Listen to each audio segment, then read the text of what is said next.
Après le succès obtenu contre Lorient le week-end dernier, les Girondins de Bordeaux se déplacent aujourd'hui sur la Côte d'Azur pour y affronter l'OGC Nice. La fin de semaine des Marinés Blancs était plutôt mouvementée avec le départ officiel de Pablo au Lokomotiv Moscou contre une indemnité de transfert de 2,5 millions d'euros. S'il y avait de l'espoir de voir Hatem Ben Arfa être dans le groupe bordelais, il n'en sera rien puisque Jean-Louis Gasset n'a pas voulu prendre le moindre risque. Le coach bordelais espère que certains de ses joueurs prendront davantage de responsabilités face au gym. Il faut heureusement qu'il faut qu'on trouve des solutions sans Hatem.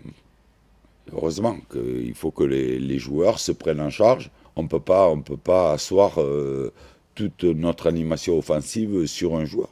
Invaincus depuis le 13 décembre dernier, loin de leur base, les Bordelais auront à cœur de continuer leur bonne série face à une équipe niçoise qui connaît les pires difficultés du monde à s'imposer à l'Alliance Riviera. Les coéquipiers de Pierre Lesmelou n'ont gagné que 2 rencontres à domicile depuis le début du championnat, avec pas moins de 18 buts encaissés. Paul Baïs, ancien Aiglon et qui a été fraîchement prolongé dans son club de cœur, veut faire un bon résultat pour poursuivre la belle dynamique de cette nouvelle année. Oui, il est important comme les autres qui vont suivre. Hein. Il va y avoir 3 points en jeu, c'est un déplacement important.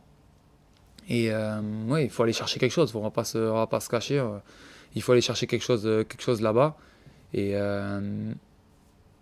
puis faire une prestation aussi intéressante. Ça passera par une prestation et de l'envie de faire quelque chose. On ne va pas y aller sur la pointe des pieds en ayant peur de notre adversaire. On doit y aller confiant et avec l'envie de ramener des points. Mais Jean-Louis Gasset est conscient d'affronter une équipe niçoise qui est la copie conforme ou presque de la sienne, soit qu'elle conjugue le bon et le moins bon depuis le début de la saison. Là, on joue contre une équipe qui est un peu comme nous, qui est cyclique, qui a eu des moyens à l'été pour faire un bon mercato avec des jeunes joueurs d'avenir, mais qui malheureusement a perdu ses joueurs d'expérience sur blessure. Donc chaque club a ses problèmes.